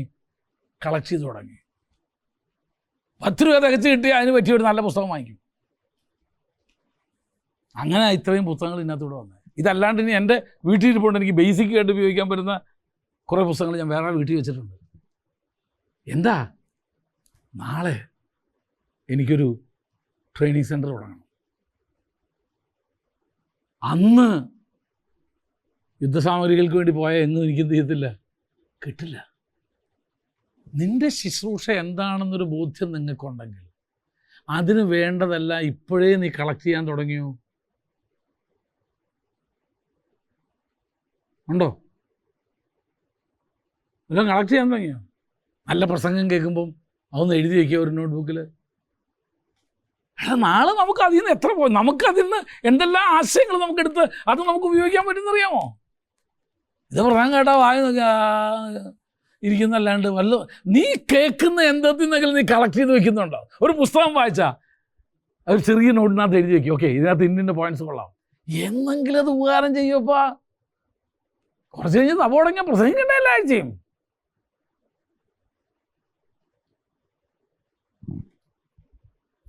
ശൗലിൻ്റെ ജീവിതത്തിൽ അവൻ പരിമിതപ്പെട്ടു പോയ ഒരു വലിയ പരാജയ കാരണം അവൻ്റെ ഇക്കലോ അവൻ്റെ കൂടോ എന്തില്ലായിരുന്നു? യുദ്ധസാമഗ്രികൾ ഇല്ലായിരുന്നു. അപ്പോൾ ഒരു ആത്മശോധന നമുക്ക് തന്നെ നടത്താം. Am I equipped for the future ministry?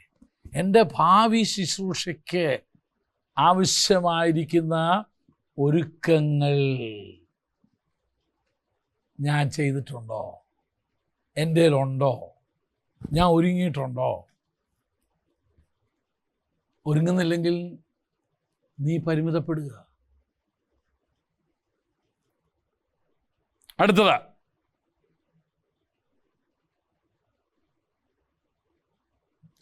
അവൻ്റെ പരാജയ അടുത്തത് അവനെ പരിമിതപ്പെടുത്തിയ അവൻ്റെ അടപ്പെന്ന് പറയുന്നത്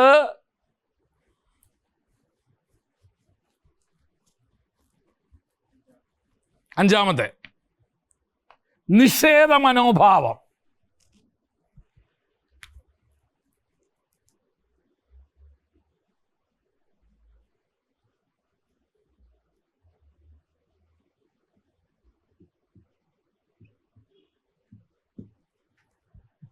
എന്ന് പറഞ്ഞതിൻ്റെ അർത്ഥം തന്നെ ഒരു കാര്യം പറഞ്ഞാൽ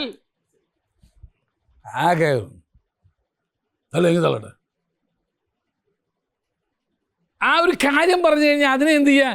ഒരു നിഷേധാത്മകമായ രീതിയിൽ, അതിനെ അവഗണിക്കുന്ന രീതിയിൽ എന്ത് ചെയ്യുക? പ്രതികരിക്കുക. ഒരു കാര്യം പറഞ്ഞു തന്നാൽ അതിനെ എന്ത് ചെയ്യുക? ഒരു വിലയും കൊടുക്കാതെ, അതിന് കൊടുക്കേണ്ട വില കൊടുക്കാതെ അതിനെ എന്ത് ചെയ്യുക? പിന്നെ നിനക്കിതേ പണിയുള്ളൂ, നിനക്ക് എന്നും ഇതാ പരിപാടി, നീ എപ്പോഴെങ്കിലും ഞാൻ ചെയ്തൊരു നല്ല കാര്യം നീ എന്ത് ചെയ്തിട്ടുണ്ടോ? അംഗീകരിച്ചിട്ടുണ്ടോ? അല്ലെ പറഞ്ഞിട്ടുണ്ടോ? എന്ന് പറഞ്ഞ് അങ്ങ് എന്ത് ചെയ്യുക? പറഞ്ഞതിനെ അങ്ങ് നിഷേധിച്ച് അവഗണിച്ച് നിരാകരിച്ച് കളയുക. അത് ഇങ്ങോട്ടൊരു ഒരു വലിയ പ്രശ്നമായിരുന്നു. ആരുടെ? ശമൂവേലിൻ്റെ അല്ല, ശൗലിൻ്റെ. നോക്കാം നമുക്ക്. 1 ശമൂവേലിൻ്റെ പുസ്തകം 13-ാം അധ്യായത്തിൻ്റെ 13-14 വാക്യങ്ങൾ. ആ ആ ആ ആ ആ ആ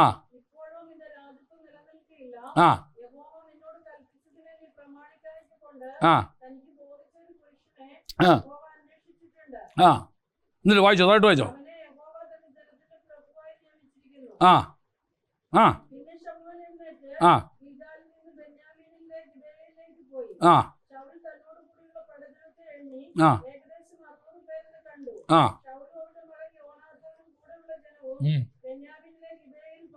ആ ശ്രദ്ധിച്ചാട്ടെ.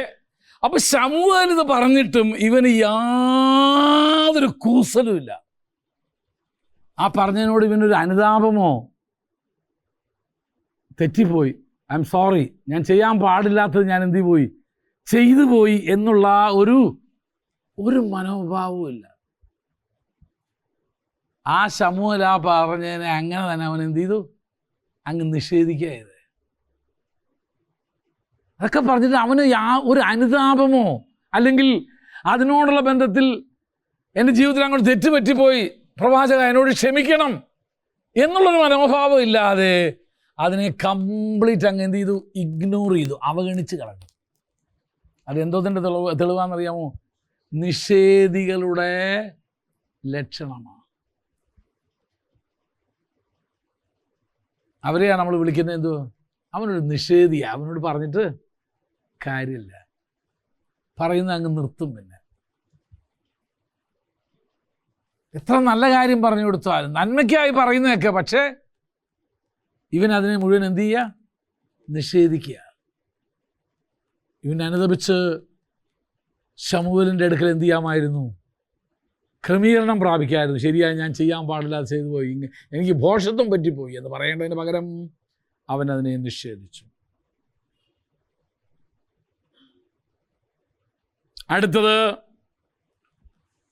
ഇവനുള്ള ഏറ്റവും വലിയൊരു പരാജയകാരണം എന്നായിരുന്നു, അല്ലെങ്കിൽ ഇവൻ്റെ ഒരു വലിയ പോരായ്മ എന്തുവായിരുന്നു അറിയാമോ? ഇവൻ വളരുന്നതിൽ നിന്ന്, അല്ലെങ്കിൽ ഇവൻ മുന്നേറുന്നതിൽ നിന്ന് ഇവനെ തടഞ്ഞ അടുത്തൊരു വസ്തുത എടുത്തുചാട്ടമാണ്. എന്തുവാ എടുത്തുചാട്ടം എന്ന് പറഞ്ഞാൽ എന്തു അർത്ഥം?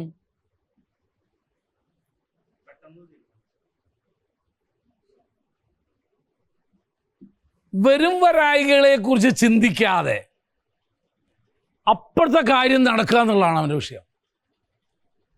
വരും വരായികളെ കുറിച്ച് ഒരിക്കലും ഇവൻ എന്ത് ചെയ്യില്ല? ചിന്തിക്കില്ല.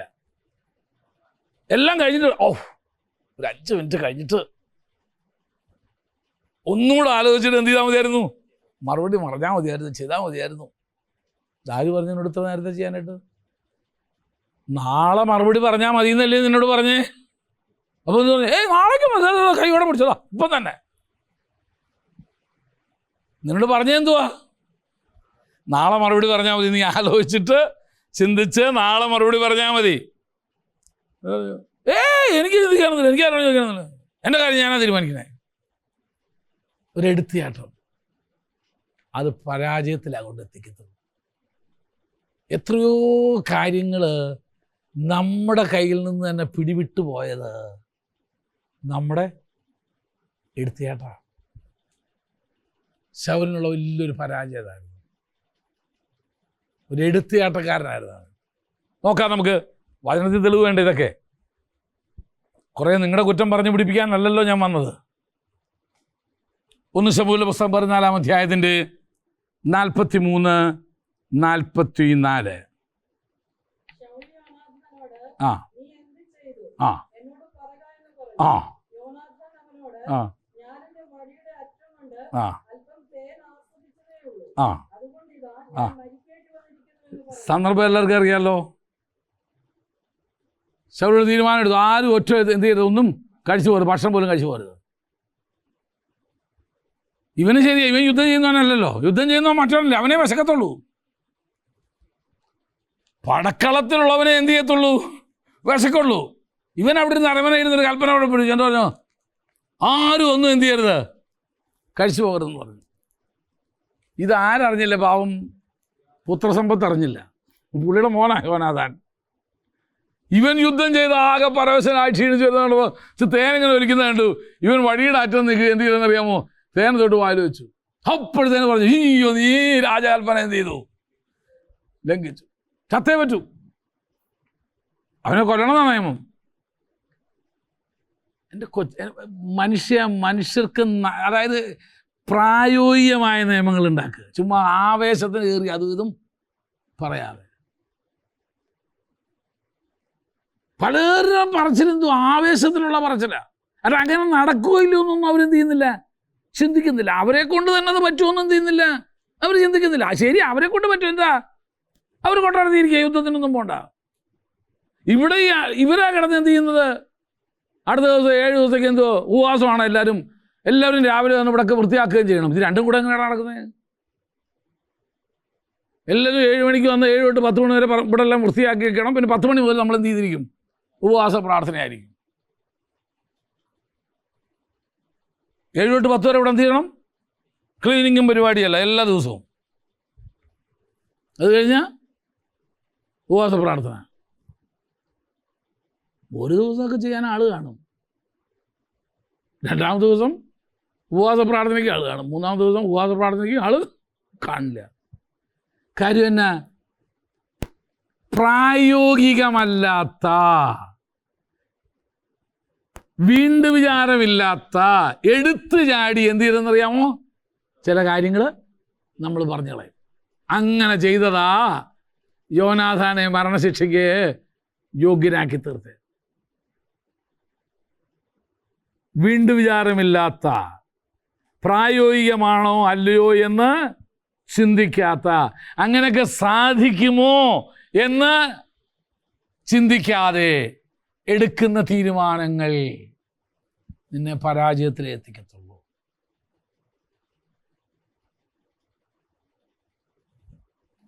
ചിന്തിച്ചു നോക്ക്, പ്രായോഗികമാണോ എന്ന് ചിന്തിക്കുക. എല്ലാവരെ കൊണ്ടും ഇത് പറ്റുമോ എന്ന് ചിന്തിക്കുക. ഇല്ലാത്തത് ദയവ് ഇതൊരു ലീഡർ എന്നുള്ള രീതിയിൽ നീ എന്ത് ചെയ്യരുത്.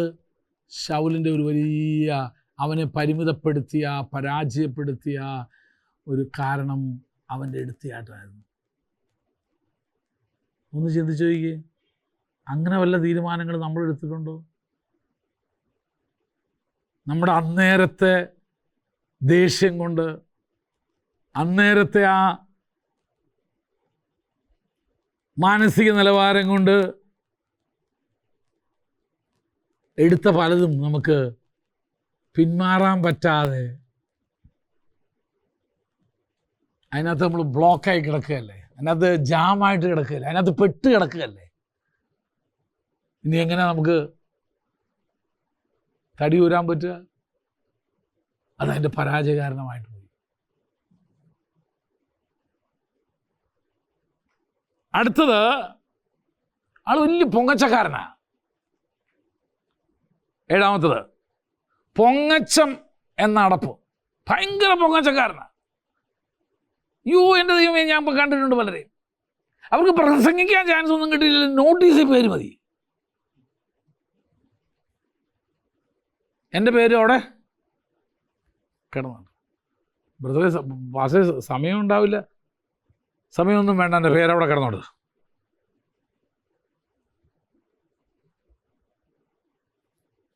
ഫ്ലെക്സിൽ എൻ്റെ പടം എന്ത് ചെയ്തിരിക്കണം? ഉണ്ടായിരിക്കണം. അല്ല, അതിനിപ്പോൾ നമുക്ക് ശുശ്രൂഷിക്കാൻ സമയമില്ലല്ലോ. വേണ്ടാന്ന് ഞാൻ പറഞ്ഞില്ലയോ? ഫ്ലെക്സിൽ പടം വയ്ക്കുമല്ലോ. എന്താ കാര്യം? പൊങ്ങച്ചം. എന്നാൽ വേദപുസ്തകത്തിലെ വാക്യം ചൊവ്വയെ പറ്റി മരത്തിൽ തൂങ്ങുന്നതിനൊക്കെ ശപിക്കപ്പെട്ടവനെന്ന് പറഞ്ഞിട്ടുണ്ട്. ഭയങ്കര പൊങ്ങച്ചമാണ്. ഒന്നും വേണ്ട അവർക്ക്, പക്ഷേ പൊങ്ങച്ചം ഭയങ്കര. നോട്ടീസ് പേര് വേണം. നിങ്ങൾക്കറിയാമോ അങ്ങനെ ആരെങ്കിലും? അയാൾക്ക് ഒരു ശുശ്രൂഷയില്ല, യാതൊന്നും ഇല്ല. എങ്കിലും നോട്ടീസിൻ്റെ അടിയിൽ സെക്രട്ടറി എന്ന് വെച്ചാൽ പോരാ, പേര് തന്നെ എന്ത് ചെയ്യണം? പേരും വെച്ച് ബ്രാക്കറ്റിൽ സെക്രട്ടറി എന്ന് എന്ത് ചെയ്തോണം? അടിച്ചോണം. ട്രഷറർ. അതെ. എന്നാൽ എൻ്റെ പേര് നോട്ടീസിൽ എവിടെങ്കിലും എന്ത് ചെയ്യണം? ഉണ്ടാവണം. എന്തുവാ ആ സൂക്കേടിന് എന്തോ പറയുന്നേ? പൊങ്ങച്ചം. ശൗലിന് അങ്ങനെ ഒരു പൊങ്ങച്ച സ്വഭാവക്കാരനായിരുന്നു പുള്ളി. നോക്കാം നമുക്ക്. 1 ശമൂവേലിന്റെ പുസ്തകം 15-ാം അധ്യായത്തിൻ്റെ 12-ാം വാക്യം. ഇതൊക്കെ വേറെ ദിവസം ഉണ്ടായിരുന്നു എന്ന് തോന്നുന്നു, അല്ലേ? ഇതൊക്കെ ഉണ്ട് കേട്ടോ അതിനകത്ത്. നമ്മുടെ സകല സ്വഭാവം ഈ മനുഷ്യൻ കാണാൻ നിങ്ങൾക്ക്. 1 ശമൂവേൽ 15-12 വായിച്ചോ.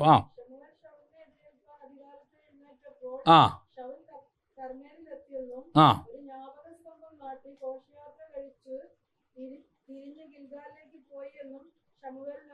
ശമൂവേൽ അവിടെ ചെന്നപ്പോഴത്തേന് ഒരു കാര്യം മനസ്സിലായി. എന്തോ ശൗൽ അവിടെ ചെന്ന് എന്ത് ചെയ്തിരിക്കുന്നു? പരിപാടിയൊക്കെ ഒപ്പിച്ചിട്ട് അടുത്ത പദമാ ശ്രദ്ധിക്കണ്ടേ. എന്തോ ചെയ്തു?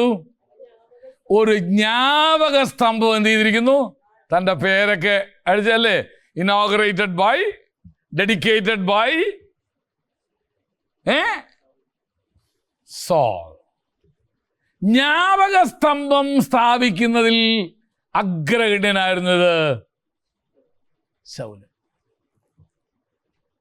അതിനെയാണ് നമ്മൾ മലയാളത്തിൽ പറയുന്നത് ആളൊരു പോങ്ങന, അല്ലെങ്കിൽ പൊങ്ങച്ചക്കാരന്. എല്ലാത്തിലും അവൻ്റെ പേര് വേണം. ഒരു കാര്യം ചെയ്യും, ഒരു 10 ട്രാക്ട് അടിച്ചാൽ കാണാനില്ല എന്ന് പറഞ്ഞ് 10 അടിച്ചാൽ അവൻ്റെ പേര് അങ്ങ് വിട്ടുതരും നമുക്ക്. അത് എല്ലാവരും കാണും. എപ്പോഴെങ്കിലും അങ്ങനെ ഒരു സ്പിരിറ്റ് നമ്മളെ ഭരിച്ചിട്ടുണ്ടോ? എനിക്ക് വേണ്ട അംഗീകാരം കിട്ടിയില്ല, നന്ദി പറഞ്ഞ കൂട്ടത്തിൽ എൻ്റെ പേര് പറഞ്ഞില്ല, നോട്ടീസിൽ എൻ്റെ പേര് വെച്ചില്ല.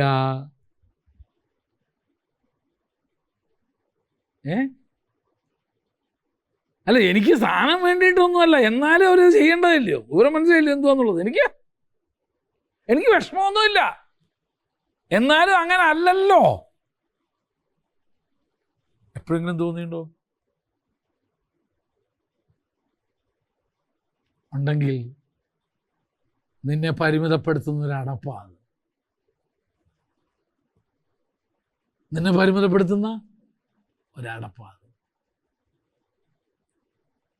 എനിക്ക് വേണ്ട അംഗീകാരം തരുന്നില്ല, എന്നെ വേണ്ട പോലെ മാനിക്കുന്നില്ല, എല്ലാവർക്കും അവിടെ കസേരയിട്ട് എനിക്ക് മാത്രം ഇട്ടില്ല. അവിടെ കാലി കിടക്കണമെന്ന് പറഞ്ഞാൽ അവസാനം വന്ന പാർശ്വം പിടിച്ച് അവിടെ ഇരുത്ത്. നീ എപ്പോഴാണ് വരുന്നതെന്ന് ആർക്കറിയാം? അതല്ലെങ്കിൽ എന്തുവാ, ഇല്ല മുമ്പിലത്തെ പല്ല് പോയ പോലെ ഒരു പല്ല് മാത്രം അവിടെ ഒരു ക്യാപ്പ് അവിടെ കിടക്കില്ല. അതുകൊണ്ട് എന്ത് ചെയ്തു? ഒരാളെ പിടിച്ച അവിടെ ഇരുത്തിയതാ. അതൊക്കെ മനഃപൂർവ്വം എന്നെ ഒതുക്കാൻ വേണ്ടി. എൻ്റെ കുഞ്ഞെ, ദൈവം വിളിച്ചവനെ ഒരു മനുഷ്യനും ഒതുക്കാനൊക്കത്തില്ല. സുഗന്ധമുള്ള പൂവ് എവിടെ കിടന്നാലും അതിൻ്റെ സുഗന്ധം നാട് നമ്മൾ എന്ത് ചെയ്യും? അറിയും.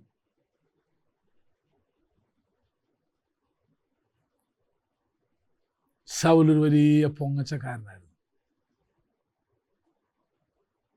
വേണമെങ്കിൽ അതിന് പൊങ്ങച്ചെന്നുള്ള വാക്കായിരിക്കും ഏറ്റവും നല്ലത്. അഹങ്കാരം എന്നുള്ളതിനേക്കാൾ ഏറ്റവും നല്ലത് പൊങ്ങച്ചം എന്നുള്ളത്. പൊങ്ങച്ചം എന്ന അടപ്പിനാൽ അവൻ പരിമിതപ്പെട്ടു. അത് നമ്മൾ എഴുതിയത് 1 ശമൂവേൽ 15:12. അത് ഈ ശൗലിന് മാത്രം ഉണ്ടായ ഒരു ദുഃഖമല്ല കേട്ടോ. ദൈവം ഏറ്റവും അധികം വെറുക്കുന്നൊരു കാര്യമാണ്. ദൈവം ഒരു കാര്യം ചെയ്തിട്ട് അതിൻ്റെ മഹത്വം നീ എടുക്കാൻ തുടങ്ങിയാൽ തമ്പുരാൻ സഹിക്കില്ല. ഞാൻ ഒരു കാര്യം പറയട്ടെ, നീ പ്രാർത്ഥിച്ചിട്ട് എടുത്ത് സൗഖ്യമായി. നിന്റെ കൈയുടെ ഗുണം കൊണ്ടാണോ? അല്ലെ നീ ഉപയോഗിച്ച വാക്ശാസ്ത്രത്തിൻ്റെ വിട്ടിക്കൊണ്ടാണോ? തമ്പുരാൻ സൗഖ്യമാക്കിയതല്ലേ. പിന്നെ എന്നെ സാക്ഷ്യം പറഞ്ഞപ്പോൾ നിന്റെ പേര് പറയാത്തതിന് നിനക്ക് ഇത്ര വലിയ സോക്കേട്.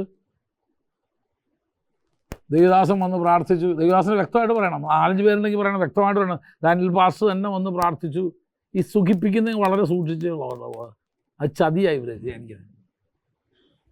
2 വാക്യങ്ങളോട് ഞാൻ അതിനോടുള്ള ബന്ധത്തിൽ പറഞ്ഞ് ഞാൻ നിർത്താം. ജ്ഞാപക സ്തംഭങ്ങളെ വെറുക്കുന്നൊരു ദൈവമാണ്.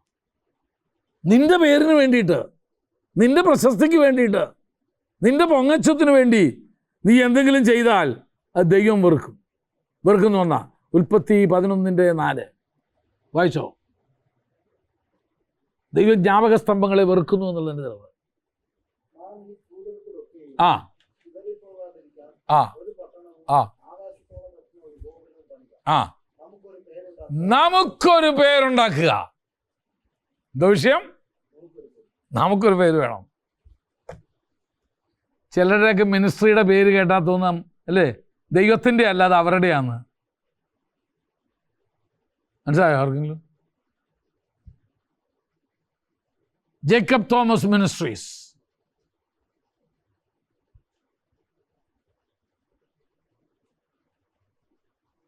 ബെനിഹിൻ മിനിസ്ട്രീസ്, രണ്ടും പറഞ്ഞ കുഴപ്പമില്ലല്ലോ. നിൻ്റെയാണോ മിനിസ്ട്രി അതോ ദൈവത്തിൻ്റെയാണോ? എന്നാൽ തമ്പുരാൻ പറഞ്ഞു ഞാൻ കൈയെടുത്തേക്കാം, നീ നടത്ത്. ആണ്ട കിടക്കുന്ന മൂക്ക് കുത്തി ഇയാൾ നമുക്ക് ഇറങ്ങോട്ട് ആണ്ട കിടക്കുന്ന നിനക്കൊരു പേര്. വേറെ എത്രയോ നല്ല പേരുണ്ടപ്പാ. ദൈവത്തിൻ്റെ മിനിസ്ട്രി അല്ലേ ഇത്. നമ്മുടെ പ്രസ്ഥാനത്തിന് പേര് കൊടുക്കുന്ന സമയത്ത് ഒത്തിരി ആലോചിച്ചു. ഒത്തിരി പേര് എന്നോട് പറഞ്ഞു ഇത് സുവിശേഷത്തിൻ്റെ ശബ്ദമായി മാത്രം എല്ലാ കാലവും എന്ത് ചെയ്യണം. യോഹന്നാനോട് ചോദിക്കും. യോഹന്നാനോട് ചോദിച്ചു നിൻ്റെ പേര് നീ ആരാന്ന് ചോദിച്ചു.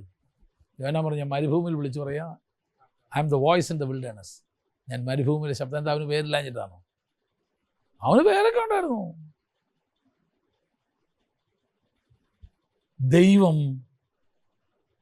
ദൈവത്തിൻ്റെ മഹത്വം നാം എവിടെ എടുക്കാൻ തുടങ്ങുന്നു അവിടെ ദൈവം പതുക്കെ പിന്മാറും. ഞാനൊരു കാര്യം കൂടെ പറഞ്ഞു നിർത്താം. ഈ വലിയ വലിയ ഉണർവുകൾ പെട്ടെന്ന് നിന്നുപോയതിൻ്റെ കാര്യം എന്നാണെന്നറിയാമോ? ലേക്ക് ലാൻഡ് റിവൈവൽ, പിന്നെ പെൻസക്കോള റിവൈവൽ, പിന്നെ ബോസ്റ്റൺ റിവൈവൽ, പിന്നെ കാനഡയിലുള്ള എയർപോർട്ട് റിവൈവൽ, ഇതൊക്കെ പെട്ടെന്ന് നിന്ന് പോയതെന്നാ. ഈ ഉണർവുകൾ ആരംഭിച്ചിങ്ങനെ വന്നപ്പോൾ ഇവരതിനെ മുതലെടുക്കുക, അതിൻ്റെ കാസറ്റ് വിറ്റ് കാശാക്കാൻ തുടങ്ങി. ദൈവപ്രവൃത്തിയെ വിറ്റ് അതിനെക്കുറിച്ച് പുസ്തകങ്ങൾ എഴുതാൻ തുടങ്ങി. 7 സ്റ്റെപ്സ് റിവൈവിലേക്കുള്ള 7 മാർഗങ്ങൾ. ഇതൊക്കെ പറഞ്ഞു.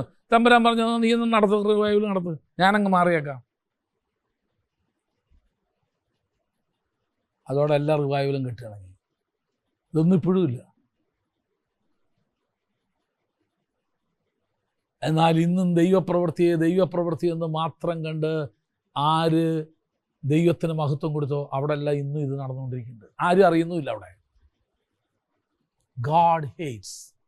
ദൈവം പൊങ്ങച്ചത്തെ വെറുക്കുന്നു. ഒന്നുകൂടെ വായിച്ച് അവസാനിപ്പിക്കാം. ദാനിയേൽ പ്രവചനം 4:30.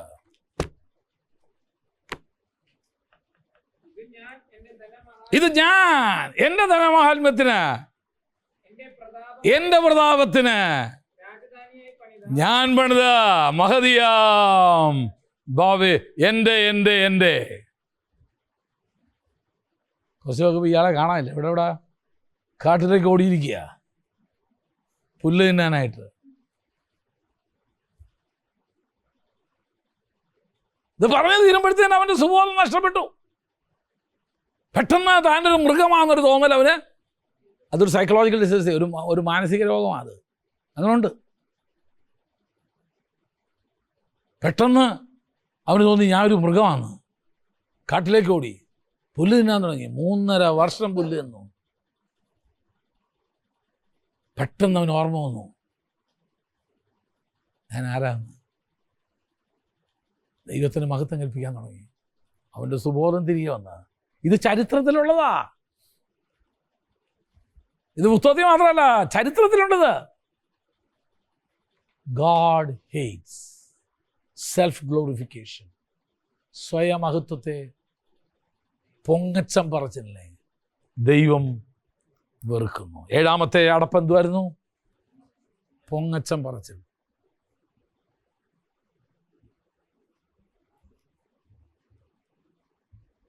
ചിലർക്ക് പറച്ചിൽ മാത്രമല്ല, ചിലർക്ക് പ്രവൃത്തിയിലുണ്ടാവും.